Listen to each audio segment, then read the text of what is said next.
The Body Life Skills program has been formed over many years since I've been working in the clinical practice. My training is in behaviour training and particular focus on functional behaviour assessment. Functional behaviour assessment is a scientific assessment to try and understand the reasons for behaviour.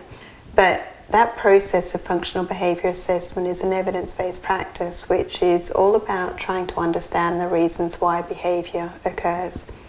What I've observed in my career is the process of functional behaviour assessment is sometimes a little bit complex, and as a result it's quite inaccessible to the everyday person. However, the principles behind it are absolutely gold, and if you just take the foundational principle of every behaviour is happening for a reason, we go, well, why are we applying this just to a specific group of people, which is where functional behaviour assessment is more commonly known to do with autism, to do with intellectual impairment or higher intensity behaviours. But the principles are relevant for us all. So throughout my career of starting off with the principles of functional behaviour assessment, I've simplified it and simplified it and simplified it. And from there I've developed the program that we now today call the Body Life Skills program. So the Body Life Skills program is simply based on supporting people to understand and then bring lasting change to a person's behaviour. So why is it needed? What are you seeing day to day in your clinic and in your own life? I guess what I'm seeing on an anecdotal level is a lot of people out there wanting to change behaviour. Yeah, and a lot of people putting in place strategies in an attempt to either change their own behaviour or to support behaviour change in other people. But I'm often known as the last resort person. It's like we've been everywhere else, but whatever we've tried, whatever we've implemented, it just hasn't worked. And so I guess what I'm seeing and what's needed is a way to support humanity to bring about lasting behaviour change in a way that's simplified, that's supportive for them to be able to apply the principles in their everyday living. So this goes beyond someone who's been diagnosed with something. Who's this for? Look, the reality is, Sarah, is that every single person has in their repertoire a group of behaviours that they'd prefer not to be using.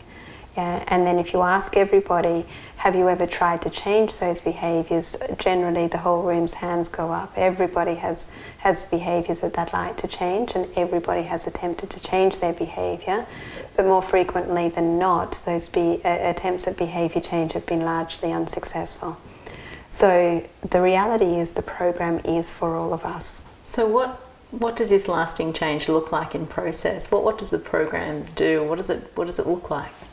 Understanding that all unwanted behaviour is happening as a result of anxiety. And anxiety is occurring for people when they're presented with aspects of life that they do not perceive that they're equipped to deal with. Yeah, so basically from that we understand that anxiety comes from the body. Yeah, not feeling equipped is when a person does not perceive they've got the skills, and what's in front of you is what we say is life. So anytime a person does not perceive they have the skills to respond to what life is presenting them, their anxiety levels increase, and from that comes an array of unwanted behaviours. So our program is simply about understanding, which is saying, well, what's the parts of life that person does not perceive they've got the skills to deal with? So that's the assessment part of that. And then the lasting change comes, well, how do we teach you the skills to deal with that part of life? So when a person perceives they've got the skills to deal with life, then their body's going to be using more preferred and wanted behaviours.